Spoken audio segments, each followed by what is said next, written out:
Do you own your digital clone with Dr Mathilde Pavis? This seminar is part of Moving Online Ontology and Ownership of Internet Dance, funded by the Arts and Humanities Research Council, grant number AH/W01002X/1.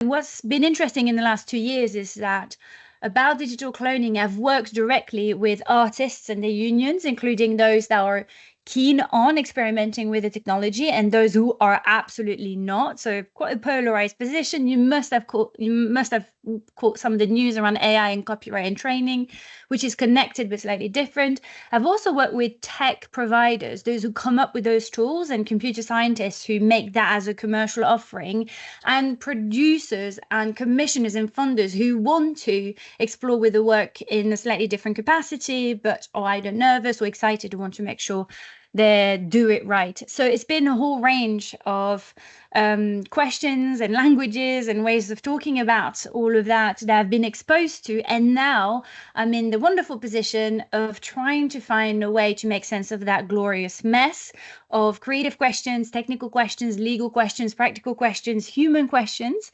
And so as I'm developing this kind of framework for myself, and as I've had to work it out for myself, I'm now at the stage of putting it together, and you, my friends, are my guinea pigs. It's the first time I'm going to kind of share how I've organized it for myself, and then see if it works. And I'm really curious to hear your perspective and to see if it makes sense to you, who may know already a lot about the topic or not at all, because that's precisely the point, is for us to have a sort of framework, common language to talk about a process that not completely new, but fairly new, and somewhat complex depending on where you stand in it. So before we do, as I'm going to just now share my screen to get the slides going. And actually, I'll start with examples. I don't think I'll be able to see if there are any questions or comments in the chat. So if there are, and that's something like super important, like I can't see you or hear you, do like turn on your mic and let me know, because you've kind of disappeared when I share my slides. Can I check if you could see the visual to make sure? Yeah, perfect. So I'm going to start with examples because it usually is the most practical starting point and most productive starting point. So AI generated clones, humans, avatars, replicas, depending on how we call them, digital clones, have been going around for a while. They are increasing in examples and distribution because of the sort of AI explosion we've all experienced in the last 2-3 years. But they first came to public consumption and awareness under the name deepfakes. And often we've talked about deepfake Dali, deepfake Tom Cruise, deepfake Obama, and there was also a deepfake of the Queen released by Channel 4 to make a parody or a satire of the Queen's Christmas message a few years ago.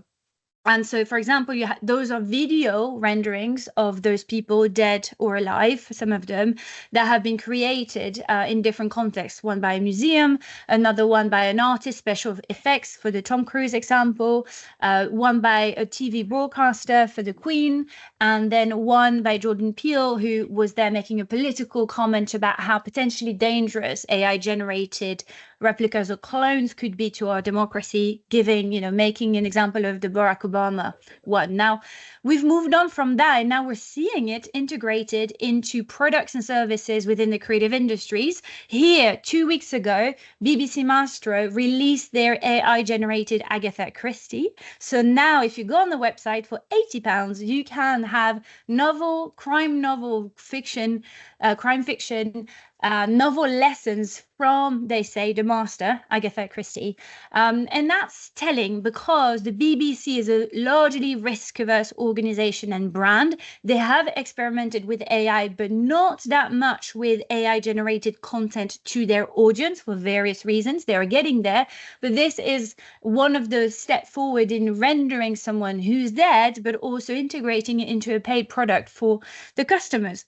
That's one example. Another example, we see also photographs, so still images of twins. Here, this is H&M, who the fashion company, fast fashion company, who a couple of weeks ago released that they are planning on cloning and on creating digital replicas of their lead models, like Mathilde Gavaliani in this particular example, in order to generate more campaign and marketing material without necessarily involving the model. And then she is part of the press release saying, unlike me, she doesn't suffer from jet lag, or she's like me, except she, she doesn't, I guess, suffer from jet lag. The things that came to my mind, and I'm like, well, she also doesn't have to eat to sleep, and it brings up all sorts of hyper productivity scenarios that are slightly dystopian, but those are some of the perks and opportunities or benefits that are being kind of communicated with uses of the technology.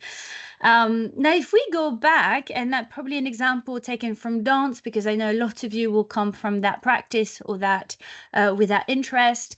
That's actually the first example of AI generated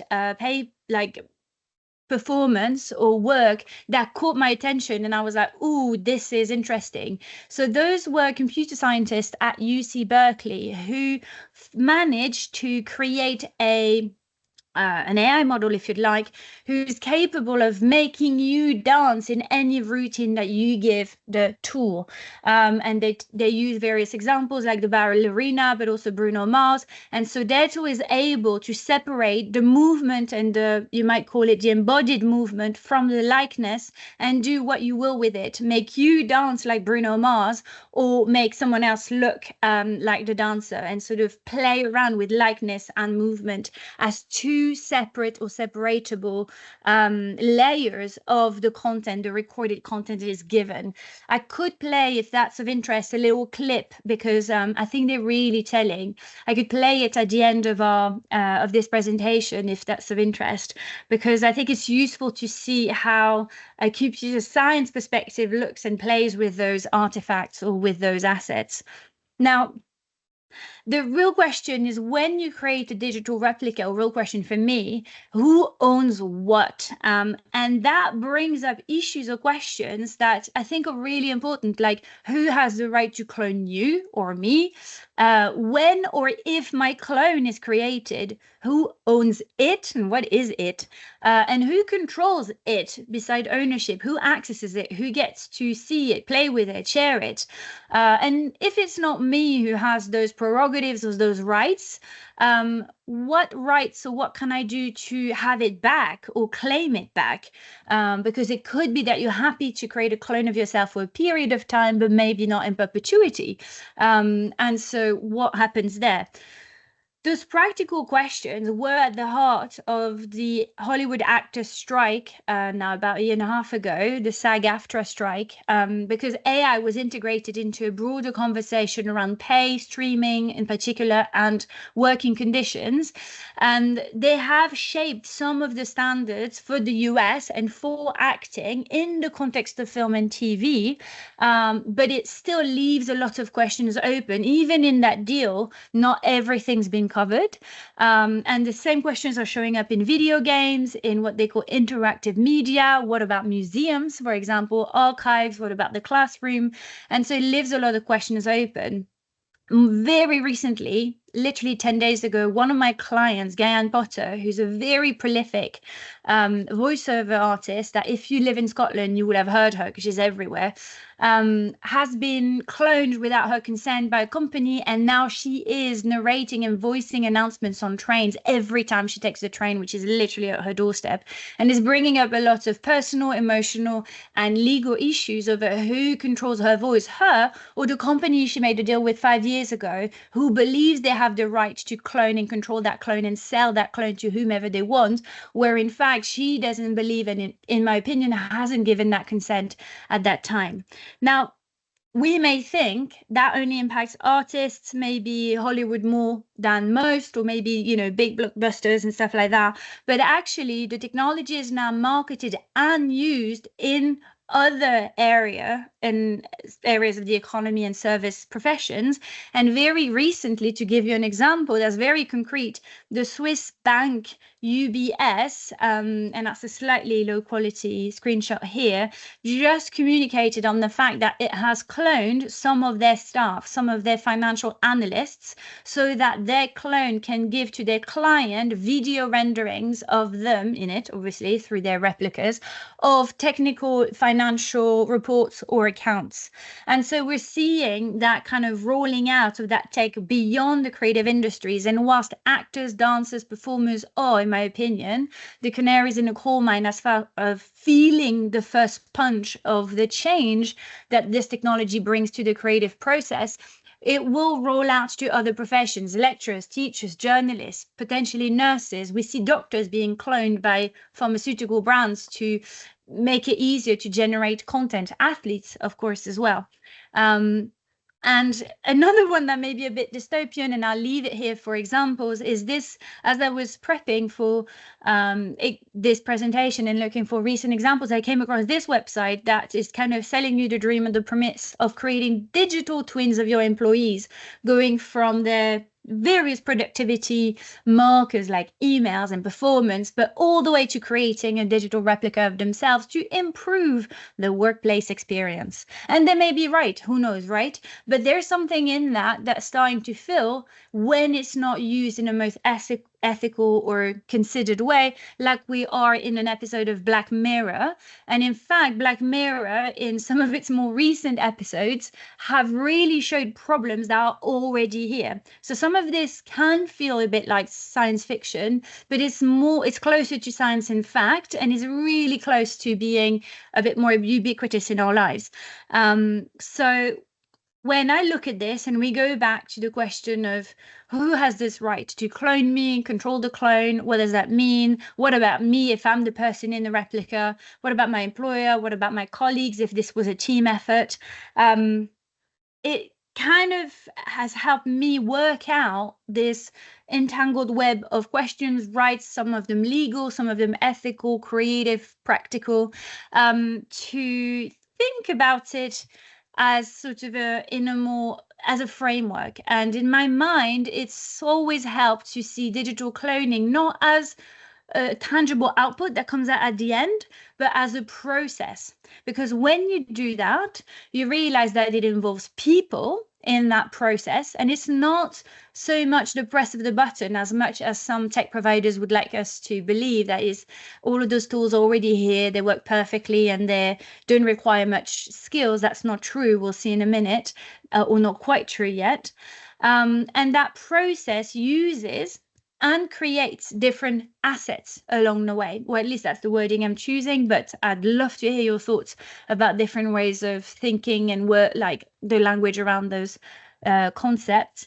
And that those assets, the process and the people through the process, will activate, use existing rights, and they will also create new rights along the way.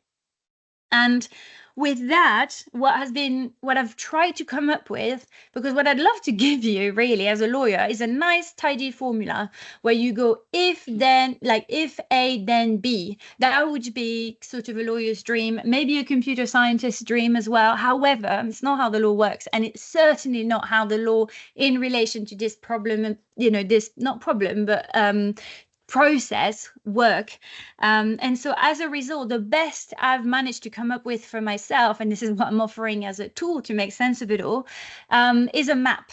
Is a map that looks at different layers of the process, different, you could say, call them lenses. I call them keys. It's a map of the key stages of the digital cloning process. The process varies each time you have a different tool, each time you have a different outcome in mind, context. It's so variable. There's probably as many digital cloning process you could follow as there are technicians and artists or computer scientists working together. So it's a very heterogeneous practice at the moment, although of course there are models or dominant ways of doing it that are now percolating and coming through. There are also different assets, there are different people, and there are different rights. And if I parcel them out, then I feel like when we zoom out, we can start seeing, oh yeah, when we have patterns across those different layers. But what I'm super interested in is finding out if those layers make sense to you, and how, if other concepts, thoughts come through that would make it better or more accurate. So the problem we're going to have as we're using this map and navigating this sort of new space is language. That's a problem I have all the time. The people that need to come together for digital cloning rarely speak the same language. So it often requires a computer scientist, often a creative professional, whether they're a writer, musician, performer, dancer, singer, etc. They're producers. Sometimes you have a lawyer, often not. And how do they talk to each other? Because what one sees as a performance or an artifact or a creative output, another sees as data. What one sees as recording that embodies one's likeness, identity, and personhood, and is something quite dear, another person sees, well, it's just a digital token. I see 1001s. And that can lead to either misunderstandings. It's really difficult to write a contract that works for everyone, for example. And language is something we really need to agree on in this space. There are also legal gaps or uncertainty. Lots of pre-existing laws apply and get activated, but there are areas where we're not sure how the law should be interpreted, and there are also areas where there is just no rights or protection.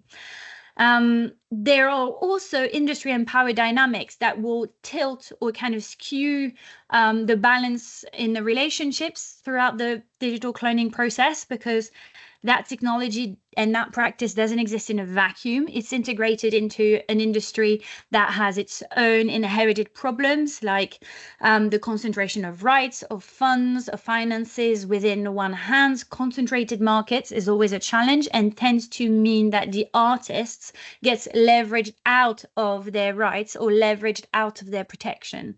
And we don't have a blueprint or a cookie cutter solutions yet. We don't have industry-wide agreements on digital clones. I know a lot of unions are actively working on this. I'm privileged to be in some of those engine rooms, and I know they are working to create industry-wide, like, rule books, if you want to, what's the state of fair play when the legislation is not clear, the technology is new, but can we agree to something that we think is fair between ourselves?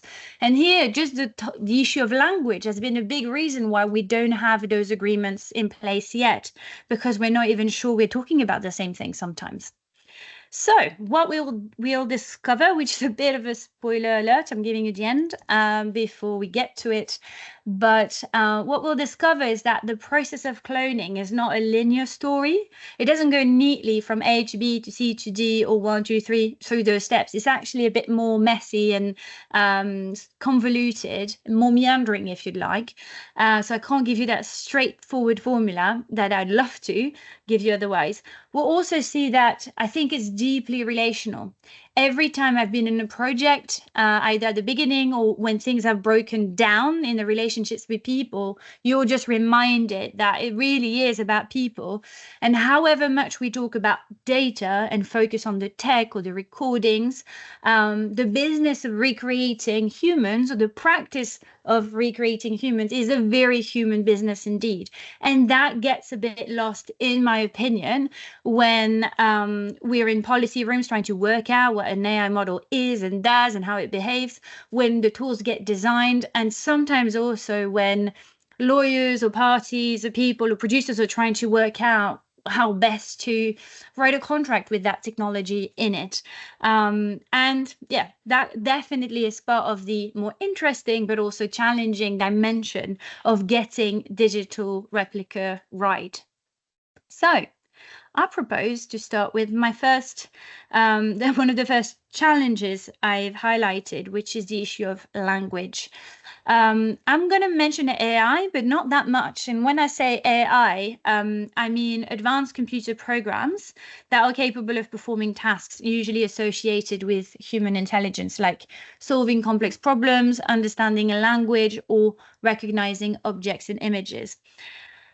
I use personally the language of AI model, and I'm going to use and explain what I mean by base model and fine-tune model, because I think that's particularly relevant in the context of digital cloning. But sometimes you'll see language like AI, machine learning, Gen AI, models, algorithms, and all of the different names of those algorithms, like neural networks and GANs, etc. I don't think we need those. We can certainly talk about them, or go through that terminology in the chat if that would be useful. Now, as I'm seeing this slide, I'm reminded that I forgot to include the definition of what I mean by digital cloning. So you can't actually read it. You're going to have to listen to me say it. When I talk about digital cloning, I mean the digital imitation of someone's likeness, and that includes their voice, their face, and their body, including the unique ways in which they may move. And the point, and that's quite important to keep in mind here, I think, is that I would say that digital cloning requires that the person be recognizable in the end output content media product. That if they're not recognizable, we're looking at a slightly different output, or slightly different type of digital creation or recreation. It doesn't matter for me, the quality doesn't matter if someone believes that's the actual person in front of the camera, or whether they can see it's been machine generated. As long as the person is recognizable, I put that as a digital replica or digital clone. But I'd be, very welcoming of being challenged on any of this. Now, digital clones, replicas have got a lot of different names. Some are pure voice, some are video, some are pure video, pure photos, like photographs. So you hear AI voices, Gen AI voices, digital skins, voice prints, deepfakes, avatars, digital twins, digital doubles, digital clones. You have a little bit of everything. I use the word clones in generally, or replica. Digital replicas is becoming the more settled terms in the creative industries context, because that's the terminology that SAG-AFTRA used in their deal with the Producers Alliance a year and a half ago. And it's also the language that now in the UK, policymakers are starting to use to speak about the specific issues of artists. And it's to separate it from deepfakes, which is associated with the use of the same technology, but in the context of online image-based abuse, sexual harassment, or identity theft and fraud. And this is not the kind of end applications of the technology that I'll be focusing on as part of this talk, because I look at the creative and commercial challenges and issues and opportunities that the same tech can bring to legitimate sectors, shall we call it, or legitimate context. That doesn't mean free of issues, but it means that we're not from the get-go within the realm of criminal activity or harmful, malicious work, like it is when you're using the technology without people's consent to generate porn, or to try to defraud them or scam them, for example. So with that, hoping that I still have you, I'm going to talk about those key stages. I mentioned earlier that there are probably as many ways of cloning someone and tools to do so as there are computer scientists working in this space.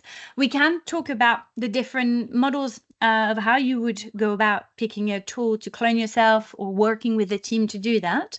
But what I thought would be useful is if I talked you through the most common way of doing it, and more importantly, the key stages that you see again and again and again, regardless of the tech, regardless of the budget you're using, or the format you want to work in.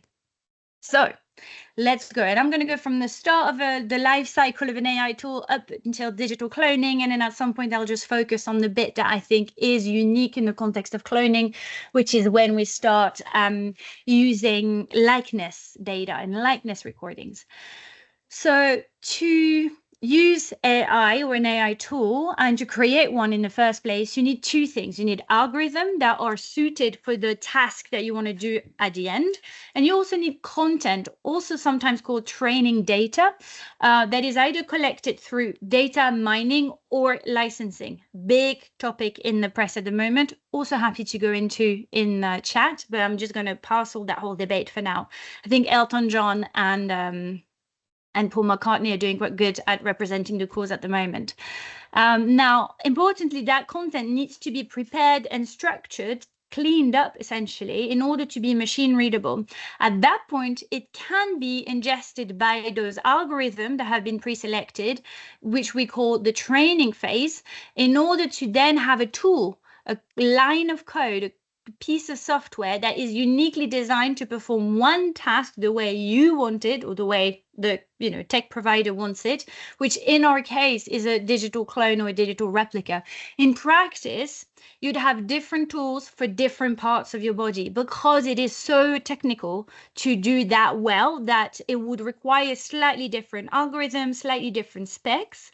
And so you would have voice generally separate from face or from body. Even within the face, if you're working at really high resolution, you'd have an algorithm specifically targeting like the mouth cavity, and within the mouth it'll be different layers of technology for the teeth, for the tongue, for the coloring, same for the skin, for the texture of the skin versus the blood flow that may show through the skin as you're expressing different emotions. And you could replicate that for everything. Of course, if you want to go lower quality because you're happy, you're looking at it on a small screen, or it's for a bit of fun, then you don't need such complex architecture on the back end. To keep it easy, we're going to keep one model, because the same mechanics will be repeated again and again anyway. So we have our trained model that is ready to receive instructions from you as the user in order to generate at the end digital clones. At that stage, you call it prompting, which you can do on demand, especially if you're using a tool through a platform where you've created an account for it to access it. And then to get the digital replica at the end, you will need to give it a reference point. You will need to feed that tool with content, recording, scans, data sets about the person that you want to replicate. So yourself or someone else, if you have the permission to do so.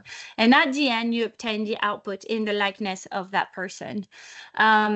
Now, I'll give you an example. So, for example, if I wanted to create a replica of the Queen, I would have to feed it videos or photographs or sound recordings of the Queen. And at the end, I would have a digital replica of the Queen coming out the other end of the process. This is what Channel 4 did when they created that deepfake Queen Elizabeth a few Christmases ago. Now, two things are worth saying at the stage of giving it content as the user is that you need to give information, content, recordings about what we call the target performer, the person you want to recreate, to duplicate, sometimes also nicknamed the puppet. And you need to give the tool what we call information about the driving performer. That person or that prompt will be about the movement of the new speech that you want to give the outcome that will be coming out the other end. So one is the puppet, the other one is the puppeteer. So from the first batch of recordings, the algorithm will learn the likeness and will dish out the rest. It will know to pick apart what information belongs to what someone looks like or sound like from information that makes it make a movement in particular or a different speech. From the other group, from the driving performer, the tool will pick apart what is new movement and will dish out, so to speak, what belongs to or pertains to their likeness. And it's the ability to sift apart the two that is been the step change in coming up and creating replicas that are quicker and cheaper than previous technology. And at the end, you get a digital clone, the likeness of one, but the movement of another, the voice of one, but the words of another. So at this stage, when we are inputting the likeness of a performer, or the movement, the likeness in particular, but also adding the movement of another person or maybe text to generate a new speech, it's important to stress one thing, that in order to get high quality result on the outside, what you need to do is what we call fine tune that AI tool. You need to specifically encode the likeness of the person in the design of the computer program. So now that there's sort of a mini tool within that tool that is specifically designed to reproduce that other person's likeness, yours if it's you, on a consistent and stable basis. And you can do that for as many people as you want to recreate. But I stress this here because that's one of the assets that I think is really important to think about, because they are the source of replicating you at the end of the day. So the key stages are this. Stage 1, you select the base model you want, the tool you want to use and work with. Then you collect and prepare what we call likeness data, or recordings about the person you want to imitate. Stage 3, you need to prime and prep and fine tune that base model to make sure it does look like the person you want to imitate at the end. You need to prompt that fine-tuned model with new content, and then at the end comes out the output. Whatever comes out the model will need editing, curating, adapting, so it's rarely a finished product, but depending on the tool you use, it can be actually pretty close to finished. Let me put it in a small graph to make it clearer, perhaps. So you've selected an AI tool, so a random voice AI voice software. Stage 1, you've picked that one. That's the provider you're happy to go with. Stage 2, you will need to go record or collect recordings about a person you want to imitate, so yourself, for example. You need to add those recordings, that data, those scans to the model. And when you do that, you have fine-tuned it to yourself or the person you want to imitate. So it'll be unique to that person at that stage. And that's where you can give it new speech, give it new movement in order to create a new performance. And this is what most people call the digital replica, the thing that shows up on screen at the end, not the fine-tuned model, not necessarily the recordings or information you put into it. But those are really important assets to think about, because who owns those? Who controls, or whose permission do you need to go and ask in order to do all of that lawfully and ethically? And you might also add high quality or fitting for the context or the project you have in mind.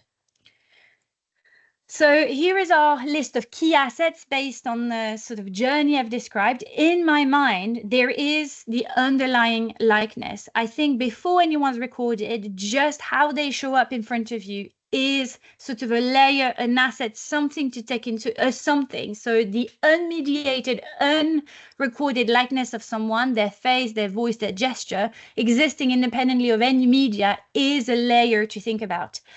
The live performances, once someone starts moving, singing, dancing, that's a unique pattern. There's an element of embodiment that is alive, that is separate from the first, in my opinion. I'm a bit influenced by the law here because it will regard the likeness and the performance as two different things, but those are enmeshed often in practice.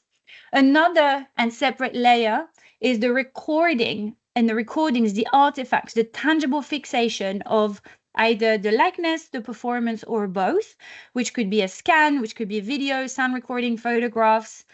The fine-tuned model, or the software that will have encoded the likeness within its string of code, is a different asset that's important to track and keep in mind. Of course, the outputs of that model, which will have the likeness of the person in a new performance in film, sound, or photographs. And then I put it separately, but I do question myself on that, whether I should just delete that last category of the driving performance, the person who will have worn the motion capture, the performance capture suit, or will have given like video recordings to give that new embodiment, that new movement, that new speech to the finished output. Should that just be part of the recording, scans, and assets? At the moment, I separate them because they often belong or come from different people. And I think it's important to kind of recognize that and remember that, but there's probably a better way of doing it. Now, I want to talk to people now. I'm hoping this pace isn't too bad. I'm from Paris, so we speak that, and I really love the topic. So the two together means I have a speech level that can be quite fast, that even my clone I don't think could recreate, although I haven't tried. So the people involved, there are the tech providers. Typically, they're computer scientists. You sometimes work with them. Often you don't. Often they will have made a piece of software available through a platform or a product, and you just work with the tech rather than working with the people behind the tech. You have the user of the tech.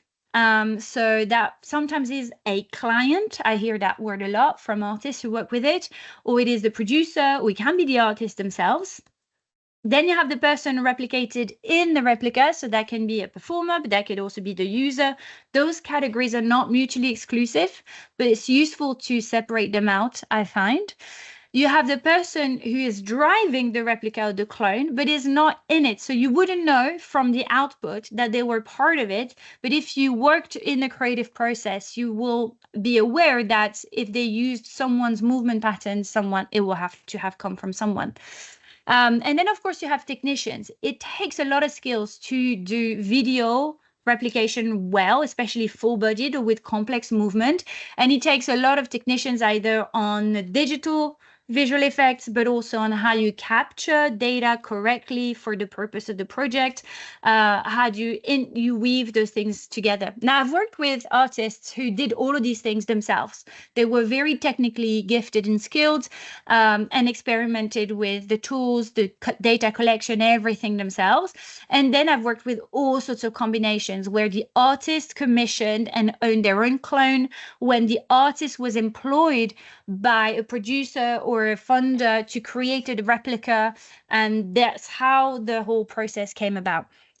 You can think of different combinations, but it's interesting because here the balance of powers, the rights and obligations of different people, depending on their role, will be different. Also, who makes the creative and technical decisions in the process will have a bearing on what rights arise and who owns them. And that's another layer which we're coming on to very soon, which are the rights, or which is the rights. So I'm going to probably skip over this slide here because it's a little bit dense and then maybe a bit repetitive of what I've mentioned. But if you'd like to have the slides to go back to it, I'd be very happy to share them. But I'm just charting for each stage who is in the driving seat typically. It's a bit difficult to talk about a typical way of doing cloning because there isn't yet a practice. It's more variable depending on the tool that you use, whether it's sort of through a platform or whether it's a little bit more DIY, like you make your own AI tool for replication software. I'll mention rights and then I'll close there. And even on rights, I'll be brief because I think the bottom line is pretty straightforward and slightly perhaps is it sad or maybe pessimistic? You'll tell me. So I think it's interesting to think about rights either in terms of assets or in terms of the people involved in the process. Because we don't have a scenario here, I'm going to talk about the assets. Your likeness as a person who may be replicated is hardly protected in the UK. And that's probably people's biggest surprise when they find out. At most, you may have personal data protection over it. That's useful, but it's not really designed for business. So it's not really designed with the artist's needs in mind, GDPR, because that's not what it was written for. The live performance, on the other hand, that is protected by performers' intellectual property right, and that helps. However, performers' rights do not apply when we're talking about an imitation of someone. You need to actually copy the recording and then they're activated. And so they're activated for half of the journey, but not what comes after, which is a big weakness of the kind of the legal framework at the moment. Now, then when you use recordings, scans, and other data sets to fine-tune a model or to prompt a model, then here you have layers of rights that apply, mainly copyright, sometimes GDPR as well. fine-tuned models will be themselves likely to be copyright protected, and perhaps because it encodes the unique likeness of a person, sometimes even their biometric data, your voice, for example, your face is likely, when it's been manipulated for the purpose of digital cloning, to be processing that uses the data in a biometric way. And the outputs themselves, what shows up on the screen at the end of the process, may itself be protected by copyright, perhaps GDPR, because the person, at least one of the performers, will be recognizable in the output. And then the driving performance recordings may have copyright in them, most likely yes, but sometimes perhaps sometimes GDPR, but often that data scrubs off the likeness of the person to only retain the movement and the performance. And in that process, will evacuate GDPR, because then the person is no longer recognizable. So the information is no longer personal, therefore not protected. Now, the layering of rights, what's interesting in them is who gets them. In practice, and there's a column on the slide that kind of details, if it's copyright, this is the person who would typically have the right. If this is GDPR, etc. However, in practice, invariably and most typically, all rights will flow, regardless of the asset, regardless of the process, all rights will flow to or concentrate in the hands of the tech provider or the person who's financed the process. So the end client, the person who's commissioning it, sometimes the producer, sometimes the distributor, depending on the kind of business model you're in, the tech provider, either of those two kind of stakeholders are likely to control the rights or enough of the rights of what all of the layers of assets that I've just mentioned. And that means often the person in the replica, whether replicated or driving the performance, those are out of the equations. They lose a lot of autonomy, leverage, and protection in the process. Now, I've argued, as well as with other people, that the law should be strengthened in order to do that.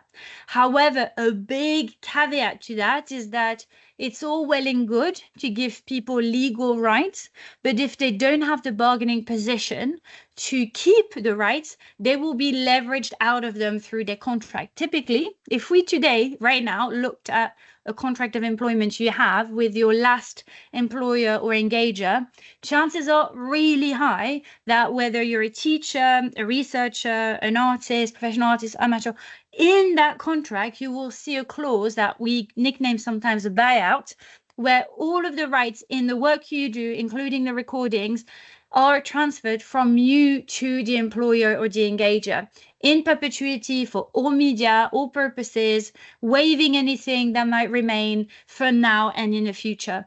And when you see those clauses, what it means, or what it could mean, unless we change the law, is that technically, in theory, it could mean that your employer, your engager, is allowed to clone you. I think that would be an outcome nobody else would expect and we would find morally wrong, but it doesn't equate to it being legally inaccurate. And that's a big source of problem we're seeing today with artists who are being booked to show up on the set or for recording. They're being scanned to a high degree, or even employees that join in, at work who feel they have no bargaining power because it's either they take the job, take it or leave it, or they're on probation and they're being scanned. And then who gets to control those rights because they've signed them away on the supposed consent, fully informed and given by the employee or the artist, which this is where the industry dynamics I was mentioning earlier become really problematic, and I think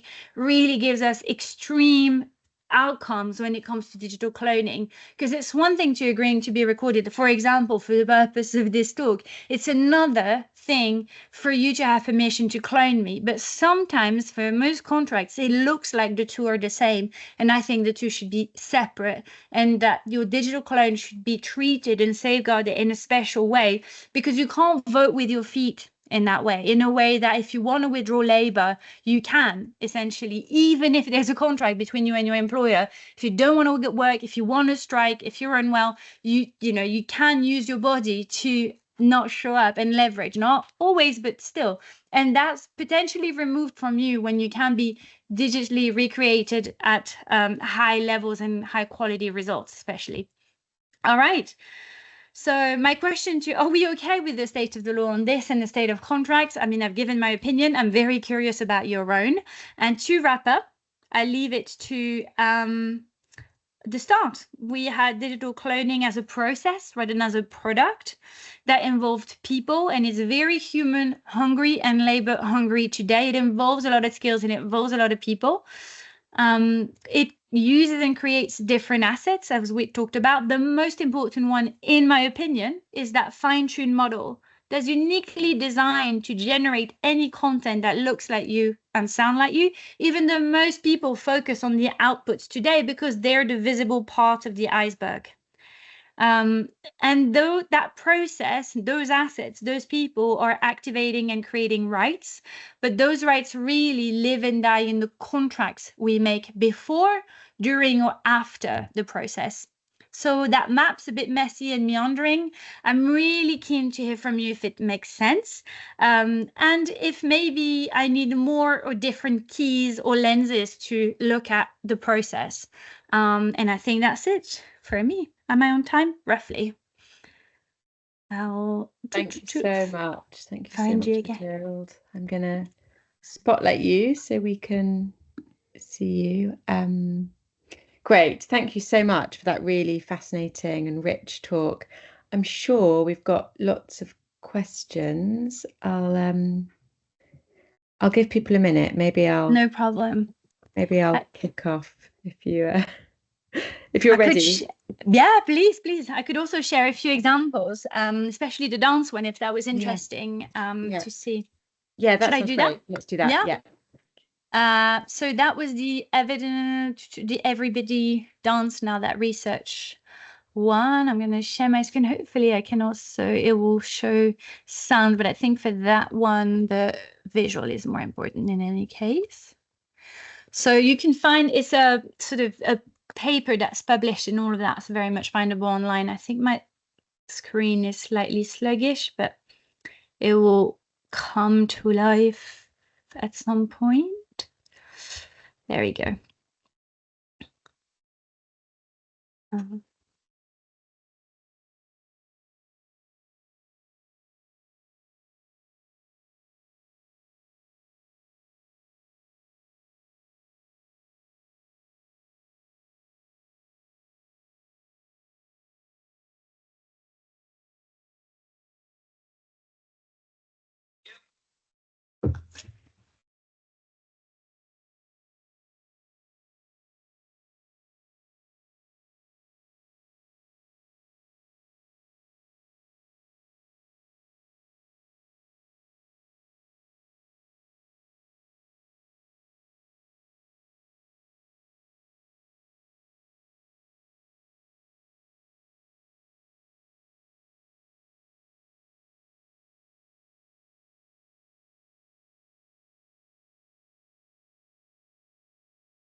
Just like tears in the eyes, when you feel it, I'll be right here to see silence, to be tonight. You can find sunshine.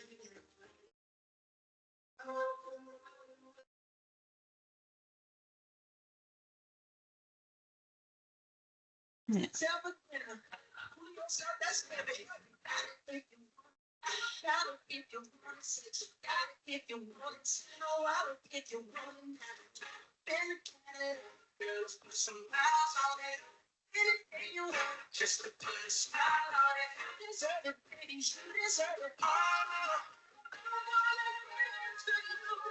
You're really shining so bright. Strawberry champagne on ice. Lucky for you, that's what I like. That's what I like. Lucky for you, that's what I like. That's what I like.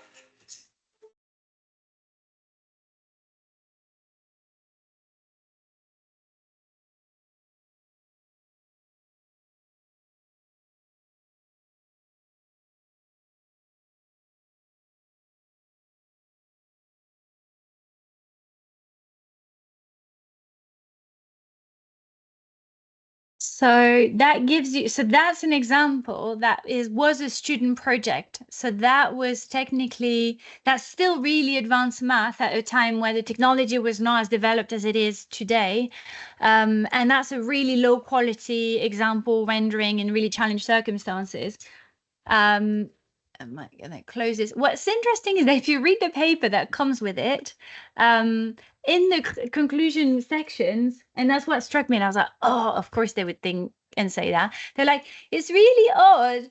We didn't really get good results on anything round, and especially around the hips, because they obviously trailed on the male balletic body for their, and the stick man, if you look, it has a particular gait, it has a particular shape, which is very male bodied and a particular type of male as well. And so when they used it on women, especially one of the test puppet is female bodied, that didn't work. And there was all sorts of data loss and bleed. And then I was like, oh yeah, that's typically the case. Even when I talked to Framestore, which is the VFX company behind the Queen's deepfake, they were telling me, they were like, oh yeah, well, all of our extras in like really science fiction shot, like the Matrix, because they did the VFX for the Matrix and the motorbike riders and all of that. They're like, oh yeah, this is Gary. It's Gary who mans and drives all of the characters. He's great. He loves it. And that's an actor that they work with a lot. And I'm like, but Gary also drives the character called like Rachel or Barbara. And like all of, so he drives also female bodies because they're like, same difference. Still moves like a human. I'm like, yeah, but does he move like a woman? I'm not sure. And for them, it was like, oh, we never thought about that. And I was like, yes, because people watching how cartoon characters or characters move on screen will shape how they themselves move in the world. And there's a lot of interesting research around this. And it never dawned on them because for them, they managed to make it look cool. It looks great. And they never thought of the more nuanced layers that would be the first thing that comes to your mind as a dancer or as a performer. Yeah, it's so interesting, Tilde.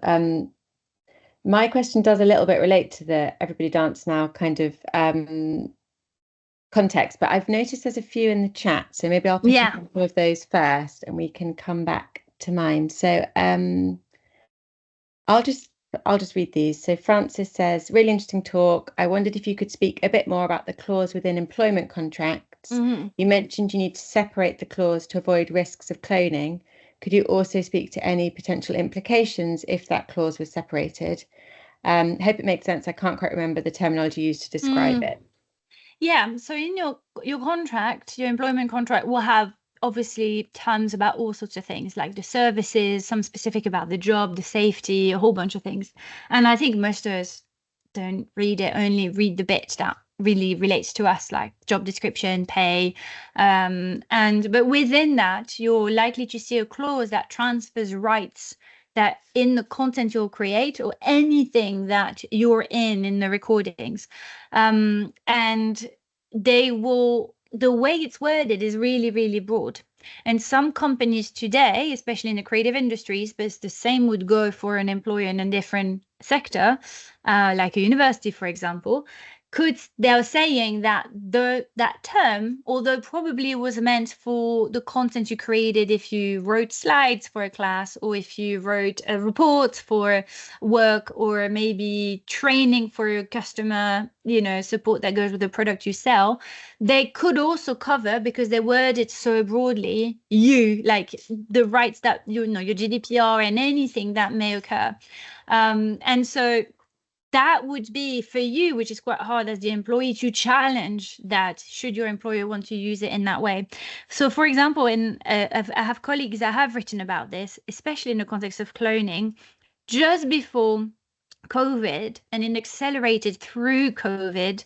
Universities changed their policy on intellectual property rights of their employees, going to include performers' rights, because for a long time, most contract of employment will have mentioned copyright, which naturally flows from you, the employee, to the employer, but not performers' rights. Performers' rights have to be expressly mentioned in a contract or in a policy somewhere in order to be going from you to the employer. And a lot of universities caught that and changed that, because we were working in recordings a lot more. We were recording a lot of our content because of COVID, but even before that, to put on online or internet learning environments. And they wanted to retain control over that, should, for example, you leave as a member of staff, and there's been no wondering about, do you have a right then to delete all the recordings you've done up until then? Is the material yours or not? And so they just added that onto the list of rights that flowed from you, the employee, lecturer, teacher, researcher, to them, the employer. Now, typically, usually, when you see that and you raise questions, the answer you get, and I get it all the time, is that, oh, but no, we would never use it like that. We're the good guys. And I'm like, I don't care. Have good guys contract if you're the good guys about that. But that's often a comment. And, you know, I've given you the example of Guyane Potter, where she was right in that, you know, position herself. Lots of different voiceovers have found themselves cloned. There's this big debate today between the UK Performers Union Equity and the producers in the UK and the US as to, what about all of the films and TVs and radios and recordings that happen that sit at the British Film Institute in the archive, for example? Can you train on that? Can you use that to recreate the actors that are within them? Because they have signed their rights away for a lot of for most of the content, because that was just standard. And the idea was to allow it to go from TV to, say, streaming without too much friction, because you have residuals, you're paid. But now social media is changing the game, and now cloning changing the game and challenging the meaning of those contracts. And Equity holds the view, which I agree with, that no, you need different separate consent for cloning. We can't bake it in to a contract that wasn't really written with that in mind. And on the other side, you have engagers that say, no, I ask for all of the rights in all technology in the world, across the universe and beyond. I'm good. I can press on. When you're a big entity like Netflix with a lot of resources, it's an argument that's easier to make than if you're a freelancer, an employee, or, you know, a group of artists that don't have the same resources. So in practice, I think all employers, should they ever want to clone an employee, I don't think it's needed, because we don't really have a need for it, I believe, but there may be a day where this changes. Should have a separate contract, should inform you, and you shouldn't be forced to do it. But when it comes from your employer, it's hard to say no. It's harder to exercise that free consent, in my opinion. So I hope that makes sense in terms of separating the clause. That it should be a separate agreement. You should know when you're contracted for your regular job, regular practice, creative or otherwise, and when you're onboarded onto an AI project or for cloning purposes. So hopefully it clarifies things. Thank you. Frances, do feel free to type or put your hand up if you want to pick up on anything that Mathilde has said. In the meantime, I might move on to Sinibaldo's question. So this was so informative and important. Thank you so much. Sorry, can't open the video or speak because I'm in a library. I was thinking of how this applied in an international scale. I wonder if you could briefly talk through in what ways legislation in the UK might be different to that in Europe, if in Europe it's homogenous throughout different countries or elsewhere. Yeah, so I could speak of not all countries, of course. The UK, within the European landscape, the UK is one of the worst jurisdictions in terms of protection for the person in the recording or the replica, because for two main reasons, or three. First, we don't have image rights, personality rights, which would protect that first layer I was talking about, the underlying likeness, whether it shows up on, photograph, sound recording. So the way you look or how you are is not protected. Only when you start becoming performing, your intellectual property rights come in, but they don't cover imitations, and this is an imitation. So there's a lack of protection. The second layer is that from a GDPR perspective, although we have technically the same law as in the EU, how it's interpreted in the UK at the moment looks a little narrower. There's less keenness on being expansive with our concepts of privacy and be more commercially minded in the UK. That may change as AI kind of spits out horrific, intrusive examples, but at the moment that's where it's going. So it doesn't help us, but it's still there. The third is contracts. The UK has a tradition and a strong culture of freedom of contract, which means that you fence for yourself, because the law is not going to come in to help you if you've made a bad bargain. So if you signed a piece of paper that assigns you right away, it's really hard to go back and say, I didn't understand, there should be safeguards, I didn't mean that. And that compared to other countries like Germany, France, Spain, Italy, a lot of civil law countries will have principles of good faith, will have principles like human dignity, strong personality rights, strong moral rights for performers, but also people that allow them to strike out contracts that are exploitative or too broad, even if they were signed, precisely because of they recognize the uneven in the bargaining power, and judges and lawyers are happy to intervene, and that helps settle better industry practices. Now, I say that, but as soon as big US entities or streamers or producers are involved, often the sort of the ability to bully your way through a contract, it will temper those protections. But I would say generally countries like Germany, Spain, Italy, and France are offer better tools for protection against cloning,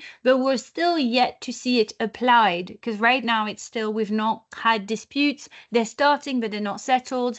The best way really to go about it, in my opinion, is for union negotiated agreements, because then they're more tailored, they're more practical. They usually are sector specific, which is better than a one size fits all, because what may be okay for dancers might not work for musicians and might not work for actors in films versus actors in video games. And so that nuance can get lost sometimes in the law. The law is not good at that level of nuance, but an industry agreement is. But for an industry agreement to be there, people need to come to the table and argue. And at the moment, the tech comes from outside the ecosystem of the creative industries. It comes from largely, not just, but largely Silicon Valley. Silicon Valley and unions, not great friends. This is not a well-established relationship in the same way that producers and actors, dancers and choreographers, those are communities that have an old history of negotiating those tensions, and they actually speak the same language, which really helps. So the UK is a bit behind, but what's really interesting, and if it's an issue that shows up in your work, you have evidence or a point of view on, the UK Intellectual Property Office has, for the first time in however long I've been asking them to look at, which is 10 years, have agreed to put that on the agenda for consultation and for work and guidance in this space. It's the first time they're looking at performers' rights meaningfully in the best part of, I'd say, 12 years. So hopefully we'll see interesting, useful guidance come through there. I see a great question from Ben. What are good ethical reasons you would want to create your own replica? As a almost philosophical questions. I have sort of examples of useful places. A great example, if you go to Paddington Station in London or Waterloo, you may walk past a screen that there's a British Sign Language live translation of train announcements, especially delays, which is a game changer for the deaf communities in terms of enabling transport in a way that has been inaccessible to them before. And those are replicas of real interpreters that are recognized, known, and trusted within the community, because actually the company called Synapse, which is actually a spin-off from university grant project out of the University of Sussex, at the beginning, they were like, the most challenging tech would be to create someone who doesn't exist. That's true. We're better at cloning people than we are at making up people from scratch, called sometimes a synthetic performer or a generic performer, especially when movement's involved. For stills, we're getting there, but when there's movement and voice involved, it still sounds and look better if it's the copy of someone than if you're writing a human from scratch. And at the beginning, they were like, let's go with the hardest tech challenge, right? Because intellectually, that's the interesting project for a computer scientist. And they were like, BSL, we have not enough interpreters. And there are lots of places when you can't hire an interpreter, and content, activities, spaces are inaccessible to the community. So they applied that challenge to BSL language, which is another linguistic challenge from an automated speech perspective.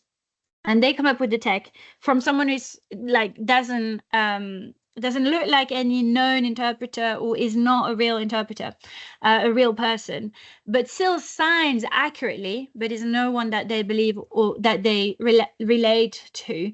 And that did not work at all. That product could not land until they used someone the community recognized.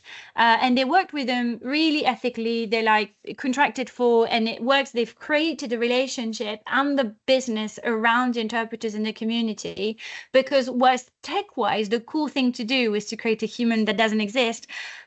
The BSL community, deaf communities were like, we're not interested. We only trust and engage with BSL content that we recognize the source of and have a relationship.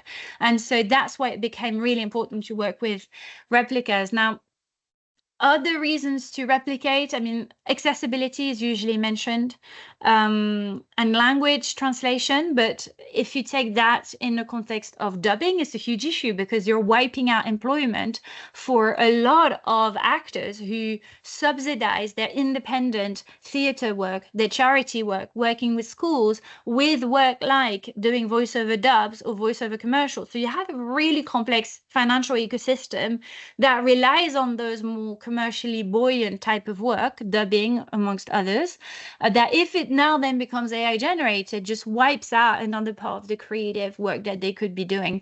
So, but for example, we had the example, I don't know if it's a good example, but I think it's David Beckham in his campaign for malaria. He was the like spokesperson, and that message was translated in, I can't remember, something beyond like 10 languages. Of course, he doesn't speak Mandarin, but he was, replicated at least the face slip and the voice in order for it to sound like he spoke an almost perfect Mandarin and French and lots of different languages. So that's an example. I mean, I don't know actually if it's ethical, but I think it's one of the less problematic examples. An example that is always divisive is that from a legal standpoint, if you're dead, you are safer to replicate, because a lot of the rights that would attach to your person disappear and die with you. And therefore, you're less of a risk from a legal perspective if you're the user of the replica and the person in it. So it's safer to replicate a dead person is what I'm getting to. But the public usually doesn't like it unless it's done very, very well, really thoughtfully, that you abundantly communicate about the fact that you've worked with the estate or with the super fans of the person. And this is why you often, like BBC Maestro, they laid that on really thick in doing the press release around the Agatha Christie, to block some of the criticism that you normally see around posthumous resurrection or digital afterlives, they're called sometimes. I mean, I don't know, Ben, I'd be intrigued, like, what do you think, is it ethical reason to replicate you or someone else? Because I'm not sure that the fact that they're not available is good enough a reason, even though it's often the one that's mentioned, this sort of productivity argument. The hyper availability that comes with that, for me, is a bit worrying. The notion that you can then go away and not have to worry about creating social media content because your avatar will do it. There's an element of, but do we need to feed the algorithm that way then at all? Like, can we not just get off the algorithmic rat race ourselves or our digital selves? Like, can we just not cut it off if it's such a pain or a distraction? I mean, maybe that's a bit idealist, because I understand it's a big part of marketing and of commerce and business today.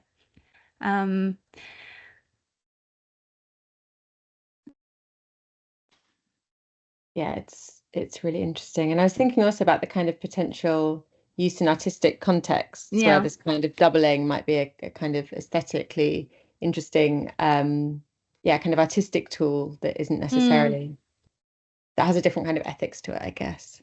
Mm. So the example that I sometimes hear as to why it would be better than having people is when, for example, you're doing takes on a shoot that was on site, and either it's physically not possible to fly everybody and the equipment around, or whether it would be actually better for the environment to not fly everybody out in the environment, to do like a 3-4 seconds pickup. I think this argument will start to hold when AI itself is a bit more environmentally minded, because when we know and see, and I don't think we fully know, but we know it's, it takes a lot of water and energy to generate text and images. So imagine complex content like sound and moving images, videos. It takes a phenomenal amount of energy to do that, and energy consumption. And that's something I know. Is it BAFTA that looks after the Albert principles? And so they're looking at, can you be, carbon neutral if you use AI at all in your production today? Like, how much offsetting do you need to do if you're going to generate 4,000 images all of a sudden because you can, even though you end up using the first 3 that you got at the beginning, which is often the case, actually. But you keep prompting for the just in case. And I wonder if there's going to be an element of that. I don't know that we need to be hyper available, but I'm not a good person to ask because I'm quite introverted. So I'm quite happy to not be in front of people and not online. Yeah. I'll just read Kerry's question. So something I find amazing about watching live dancers performing is that I get to see their individual qualities and characteristics, which is one of the most compelling aspects of dance. Scary to see in this scenario how we might lose all sense of individuality and personal character. Yeah, I agree. I mean, that's something when I CG everybody dance now, you're like, it's a bit of fun, but often professional artists, when it's their craft are recreated, they're like, what's the point? Like, I'm missing all of the things that I want to see, enjoy, connect with. I hear that a lot with voice actors, because obviously they are being replaced really quickly. And when they're hearing an AI generated, even when it's an advert, right, they're like, why? Like, this is like, it could be done so much better by a person.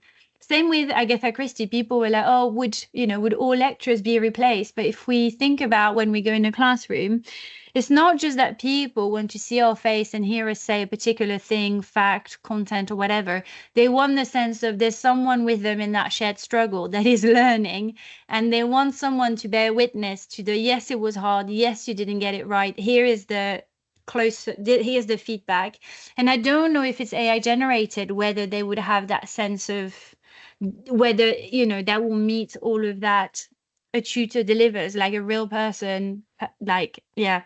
And I think a lot of performance has that, the connection element. I don't know how audience responds, because some people, like, there's more, I don't think it's research. People call it research, but I'm a bit wary about, some people find therapy with a bot to be more effective because they open more, because it kind of breaks down some of the shame and barriers they may have in going to see a person.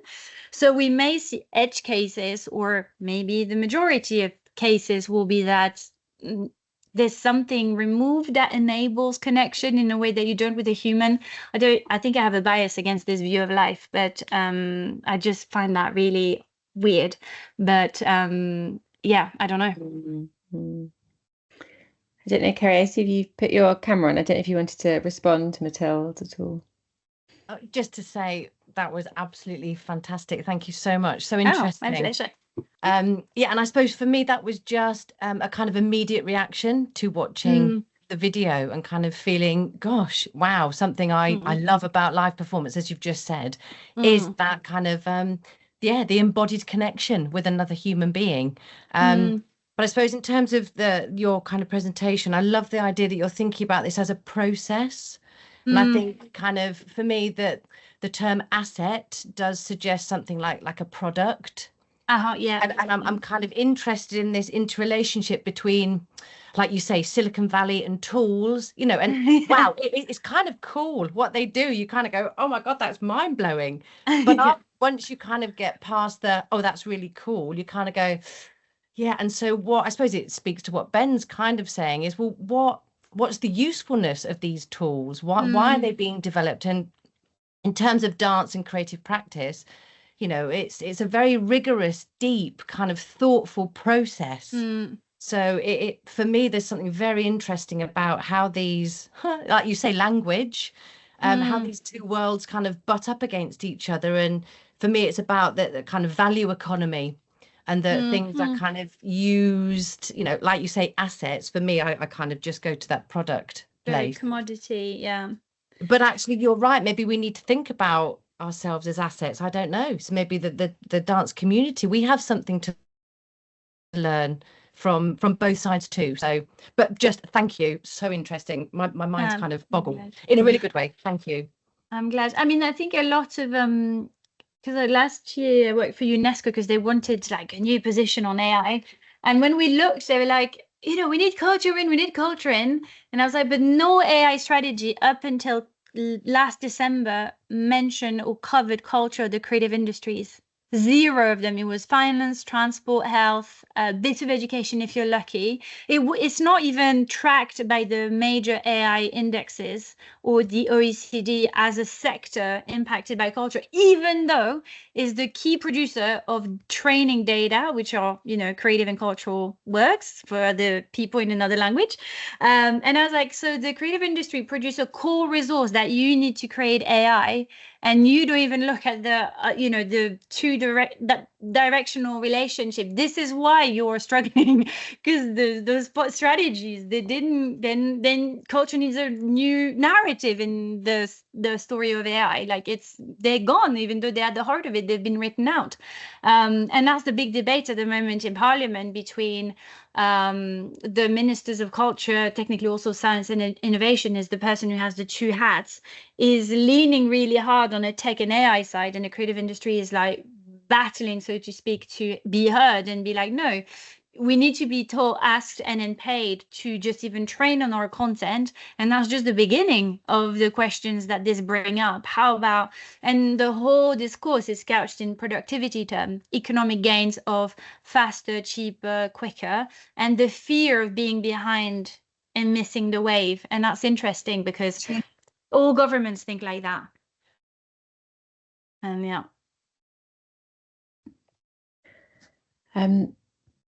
I might, before we run out of time, quickly ask my question that kind of relates to Everybody Dance now, which is, so one of the things I've been looking at with a colleague, Tima Nakaratu, is the emergence of these apps which allow you to essentially animate images. So you can upload a photograph, and then you can upload a video of somebody dancing, and then the photograph becomes, does the movement of the first person.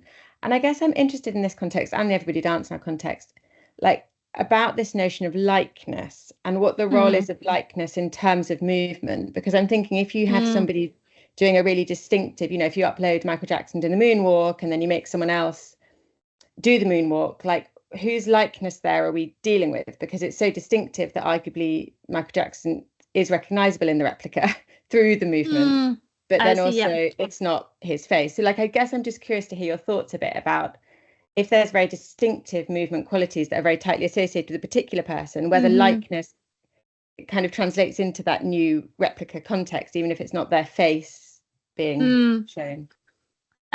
So the law will see that in a much more simplistic way, as in, if you're gone and all that remains is the movement, you're very, very unlikely to regard that the likeness remained, even if it's like the moonwalk or another dance routine, a movement routine that's super recognizable, because even just the moonwalk is unprotectable as a sequence, because it's regarded as like a building block of dancing that can't be owned by any single person.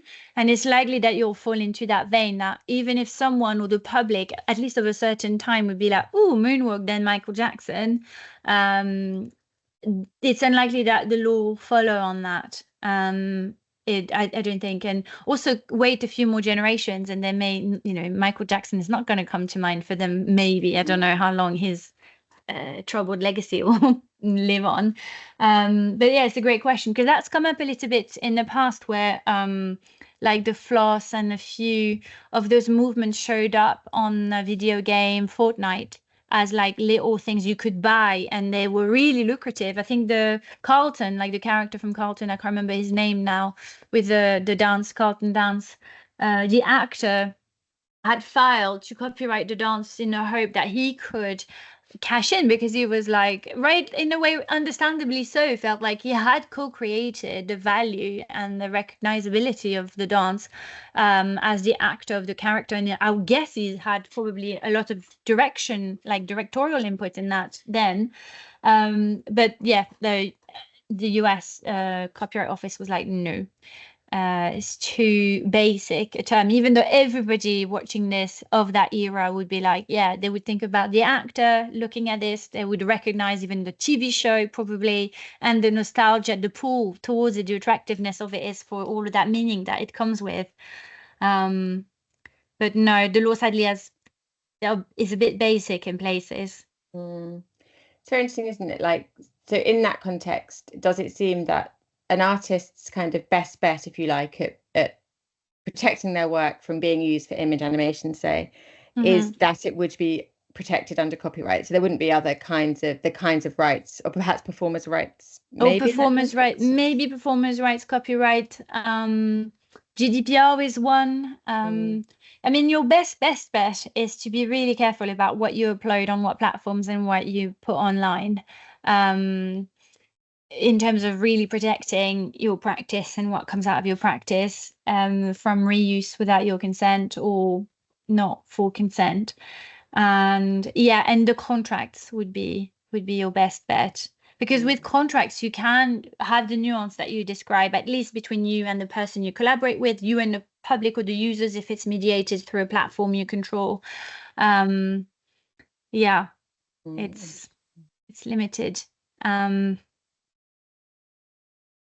And the law is playing catch up, because for a long, long time, it's never thought you needed that protection. Because until AI, really, it's like, even performers' rights in the UK were accelerated, because the UK joined the EU in the 70s. But even then, it took another over 10 years. And that's because, I don't know, the actor, Peter Sellers, who was the Pink Panther inspector, I can't remember his name now, supposedly French, I think, inspector, who, when he died, his production, the studio, cut another Pink Panther with him in it, using the offcuts of the previous ones, because technically they own the recordings, and there were no performers' rights in the current shape we have now at the time. And the family found that abhorrent, that they went ahead and created this film and released another sequel with the offcuts from the previous one. And the court said, we're very sympathetic to your claims, but sadly, you have no legal leg to stand on. And then that shocking kind of probably caught public attention, and that pushed through in Parliament a reform. And now we're seeing the same of like now recordings, because before it was, to control your performance, all you have to do is to ticket the front door, like to ticket the door of the concert theater, the opera hall, whatever. And tickets were enough. And then when it was recordings, it became, so you could go in and film someone and then reuse their performance in a way where they're not involved anymore, their producer's not involved. So yeah, maybe we need protection for sound recordings. And then film. It took 60 years for film at the international level to get them. So imagine for AI. And now we're able to extract the performance outside of the boundaries of the recordings. Now you can make the performer live on, repeated, recreated without the performer, but looks like the performer, but you could discard the analog, the digital recording. So we need something to protect that intangible sort of thing, likeness, asset, contribution, to give, a say, like to give the performer a say, both in their bargain with their producers, but also if something horrific happens online and you have the means to address it, going to court or otherwise, that you have something that you can pull. I think it would be relevant to have. Yeah. So interesting. Well, we are at time, but yeah, I just want to say a really big thank you so much for today and for all the really important work that you're doing in this area. And it's just been really, really great to hear you talk. So thank you so much. Thank you so much. It was great crowd. Thank you for the invite. I loved it. And have a great time. Yeah, thank you. And thanks, everybody. Bye, everyone. See you. Bye-bye.